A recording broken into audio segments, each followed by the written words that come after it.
Salut à tous, encore une vidéo où on va parler de la GoPro 11. Alors pour info, je l'ai commandée mais je ne l'ai pas encore reçue. Elle devrait arriver dans quelques jours. Mais par contre hier, complètement par hasard, sur Instagram, je suis tombé sur des infos que je n'avais vues nulle part avant et qui me semblent intéressantes à savoir, surtout quand on veut acheter la caméra et qu'on a du mal à trouver toutes les informations en ligne. Parce que même s'il y a pas mal de matériel marketing que sort GoPro pour l'annonce de ces nouvelles caméras et qu'il y a beaucoup de youtubeurs et d'influenceurs qui vont sortir leurs vidéos de revue le jour même de la sortie, on va voir quand même que tout le monde parle à peu près des mêmes points. Mais moi, en tant que consommateur de la marque qui a quand même des envies assez précises d'une caméra, il y a certaines choses que je n'arrivais pas à trouver ni dans ces vidéos revues, ni sur le site GoPro et la page de la nouvelle caméra. Et ces informations, j'ai réussi à les trouver hier sur le compte Instagram de Abe Kislevitz. Si vous connaissez pas, c'est le creative director de GoPro. Il fait partie des personnes qui tous les ans ont des très beaux plans qui sont dans les vidéos promotionnelles GoPro. Il travaille avec GoPro depuis leur début et il a énormément joué à améliorer ses caméras d'année en année et à conseiller GoPro le mieux possible pour améliorer leurs caméras. Et donc hier, sur son Instagram, en story, il a fait une petite série de questions-réponses pendant toute la journée où il encourageait les gens à poser des questions un petit peu plus techniques, un petit peu plus niches, de choses qui n'avaient pas été mentionnées dans les vidéos GoPro ou qui ne sont pas facilement trouvables sur le site. Et donc dans cette vidéo, je voulais partager certaines des réponses qu'il a données, parce que peut-être que pour certains d'entre vous, ça va beaucoup jouer sur le fait d'acheter cette caméra ou pas. Et vu le prix des caméras GoPro, je pense qu'il faut être certain, avant de l'acheter, de savoir si cette caméra nous convient. Et donc dans cette vidéo, je vais revenir sur les différentes questions qui m'ont semblé être pertinentes, que les gens lui ont posées, et les réponses qu'il a données. Ok, donc la première question, quelqu'un lui a demandé, avec le mode Hyperview et le maintien d'horizon sur la Hero 11, quel est l'intérêt d'avoir la lentille max depuis ces nouveaux modes, ou si on l'a déjà, est-ce qu'il y a un avantage à l'avoir?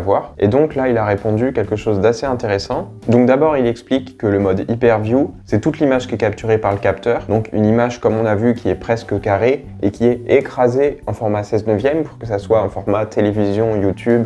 Donc le Hyperview, c'est un format qui sera disponible que en 16/9. Il explique ensuite que l'image de ce nouveau capteur 8/7 va avoir un angle de vue qui est aussi grand en hauteur du coup que la lentille max quand on est en 4/3 avec, mais la lentille max en avantage va avoir un angle horizontal plus grand, donc la lentille max reste un plus grand angle de vue, et du coup pas en format vertical mais en format horizontal, on en verra un petit peu plus sur les côtés. Ensuite, il explique que le maintien de l'horizon ne fonctionne que avec l'objectif linéaire sur la GoPro 11, tandis qu'avec la lentille max, on peut même être en objectif Super View et avoir le maintien de l'horizon à 360 degrés. Donc ça, c'est quand même une grosse différence. Si on n'a pas la lentille max, on est bloqué à l'objectif linéaire si on veut avoir cette possibilité. C'est une info assez intéressante parce que c'est pas quelque chose que j'ai réussi à voir moi avant de commander la caméra. Pour certaines personnes, ça peut être important. La deuxième question qu'on lui a posée, c'est sur les différents moyens d'avoir une image qui va être verticale, donc en portrait, sans avoir à tourner la caméra, donc en la gardant horizontale. Et il explique qu'il y a deux moyens pour faire ça. Soit on se met en mode Hyperview, donc qui est censé être l'objectif digital le plus large, qui vient de sortir cette année. Dedans, on va pouvoir recadrer une image en verticale. Et donc en recadrant dans cette image, même si on perd beaucoup sur les côtés, on va avoir quand même un angle très large grâce à ce mode Hyperview. Et on n'aura pas la distorsion un peu bizarre qu'il y a sur les côtés normalement avec ce mode, parce qu'on va juste les couper et garder que la partie du centre qui est celle qui subit le moins de distorsion.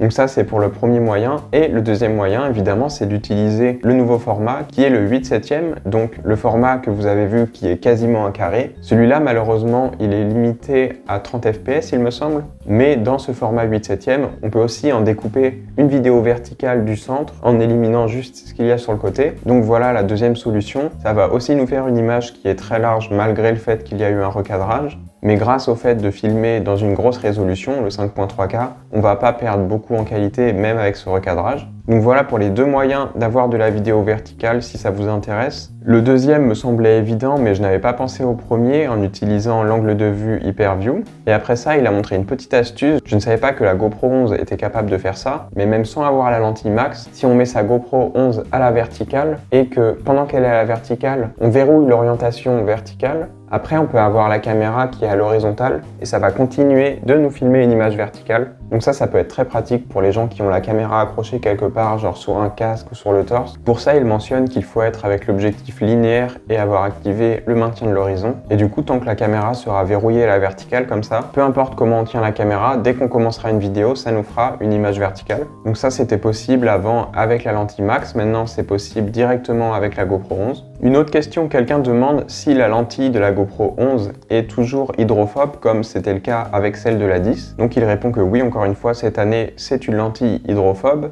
Donc ça, effectivement, ça avait été annoncé avec la GoPro 10, ce qui était le bienvenu pour tous les gens qui font des sports aquatiques. Et comme il surfe beaucoup, il donne aussi comme conseil de ne pas utiliser l'astuce de mettre de la salive sur le verre de la caméra. Mais il y a toujours eu cette astuce que la salive va empêcher les gouttes d'adhérer sur la lentille de la caméra. Mais du coup, avec ces nouvelles lentilles, il déconseille de faire ça. Il dit juste que passer un coup de chiffon avant et après, ça permettra aux gouttes de glisser et de ne pas rester sur le verre de la lentille. Ensuite, quelqu'un demande exactement quelles sont les résolutions et le nombre d'images par seconde qui vont être disponibles quand on veut utiliser l'aspect 8/7e, donc le capteur en entier. À ça, il répond qu'il n'y a que deux modes qui sont disponibles dans ce format, donc le 5.3K en 30 images par seconde et le 4K en 60 images par seconde. Donc si on veut faire du ralenti x2, donc c'est important de savoir qu'on ne pourra pas faire du 5.3K en 60 images par seconde avec ce mode. Ensuite, quelqu'un lui demande par rapport aux nouvelles fonctions de nuit pour faire de l'astrophotographie, est-ce que tout se passe vraiment automatiquement dans la caméra ou est-ce qu'il y a après un traitement à faire sur l'application ou sur un logiciel?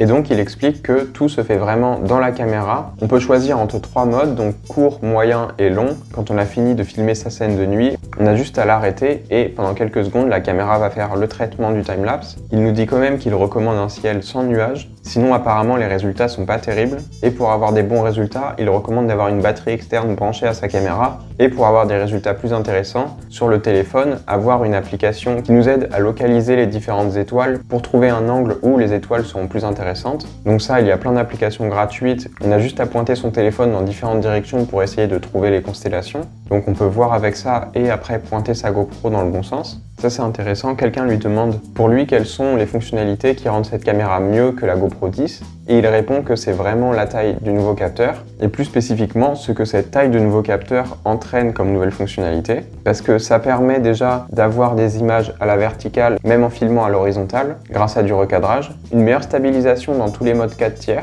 par rapport au modèle de GoPro précédent, une meilleure stabilisation en mode Super View qui avant était limité parce que l'angle était trop large pour avoir une bonne stabilisation.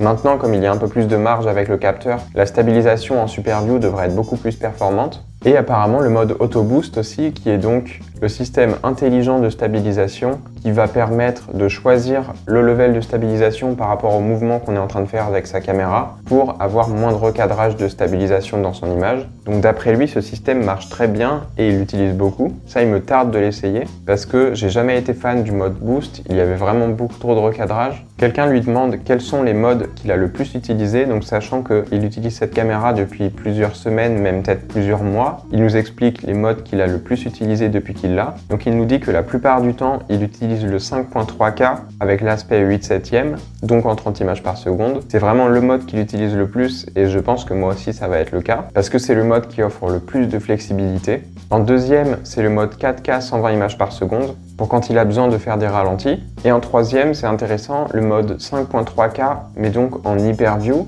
donc 16/9. 30 images par seconde pour tous ces plans de point of view. Donc c'est intéressant parce que l'hyperview est la fonctionnalité qui vient juste de sortir. Donc c'est bien de voir que certaines personnes y trouvent de l'utilité. Surtout je pense pour tous ceux qui ont la caméra sur un harnais ou accrochée sur la tête. Prochaine question, on lui demande quelle est la différence entre le Super View et l'Hyperview. Donc il explique que sur la GoPro 11, le Super View va avoir une bien meilleure stabilisation que l'Hyperview. Comme l'image est un petit peu plus recadrée, la stabilisation va marcher beaucoup mieux. Mais par contre, l'Hyperview va vraiment avoir un petit peu plus de l'image en haut et en bas. Donc même s'il va y avoir une distorsion qui est quand même assez forte, c'est ce qu'il conseille le plus si on a la caméra sur un harnais et qu'on fait par exemple du vélo, pour vraiment voir un maximum de son environnement et avoir une scène très immersive.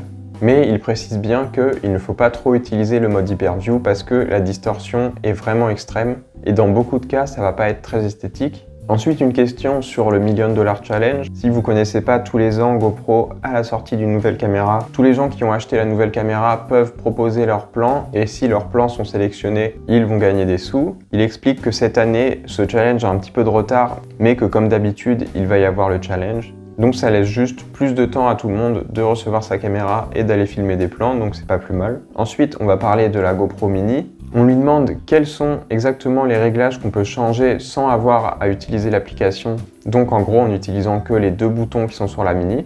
Donc pour tous les réglages qui sont ProTune, il faut utiliser l'application. Donc les réglages ProTune, ça va être le débit, ISO maximum, ISO minimum, la vitesse d'obturateur, le profil de couleur, tout ça. Mais par contre, pour tout ce qui est résolution, nombre d'images par seconde, différents types d'objectifs, tout ça peut se faire avec les deux boutons de la caméra et le petit écran en haut.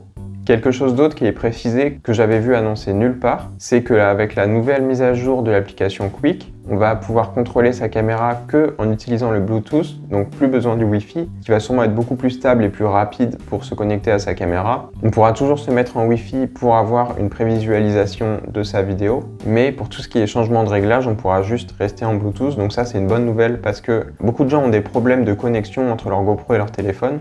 Ensuite, la question que tout le monde se pose, à quel point est-ce que la 11 est meilleure que la 10 en faible lumière, donc pour tous les plans en intérieur ou en basse luminosité. Et à ça, malheureusement, il répond que la qualité en basse lumière est vraiment comparable avec la RAW10. Même si le capteur est un petit peu plus haut, ça ne va pas non plus donner des résultats d'un plus gros capteur parce qu'au final, ça reste quasiment le même capteur. Par contre, chose intéressante qu'il précise, il y a un nouveau mode automatique pour les ISO.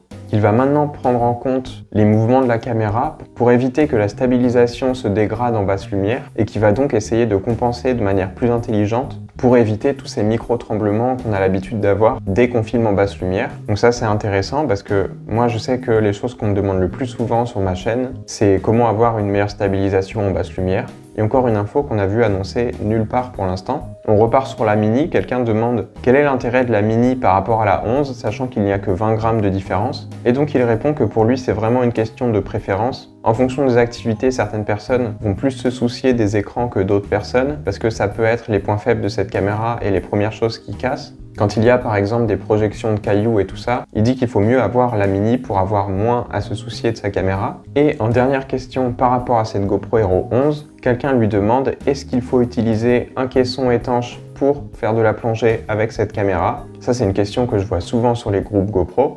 Et du coup, il assure que c'est pas nécessaire, qu'il a utilisé de nombreuses fois sa GoPro 11 pour surfer ou faire de la plongée, et qu'apparemment, ces dernières années, avec toutes les GoPro qu'il a eues, il a jamais utilisé un seul caisson étanche. Donc après, si vous voulez être assuré, vous pouvez avoir un caisson étanche. Et quelque chose d'autre qu'il explique, si la GoPro est annoncée limitée à 10 mètres en plongée, c'est pas vraiment parce que ça peut abîmer la GoPro, mais c'est plus un problème de pression. Apparemment, à partir de 10 mètres, la pression fait que les boutons se déclenchent par eux-mêmes, ce qui va faire que la caméra peut arrêter de filmer ou s'éteindre sans qu'on la touche. Donc c'est la raison principale apparemment pour laquelle on est conseillé de rester à moins de 10 mètres en plongée.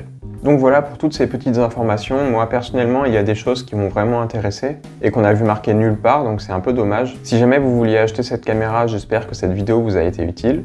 Du coup, dans ma prochaine vidéo, j'aurai sûrement ma GoPro 11 en main. J'ai fait un sondage hier sur la chaîne, si vous vouliez voir d'abord un test en basse lumière ou alors un test pour voir si cette caméra a des problèmes de durée de vie de batterie et de surchauffe. Donc c'est deux thèmes que je peux aborder dans les prochaines vidéos. N'hésitez pas à me dire en commentaire qu'est-ce qui vous intéresse le plus. Et du coup, on se retrouve dans une prochaine vidéo. Ciao!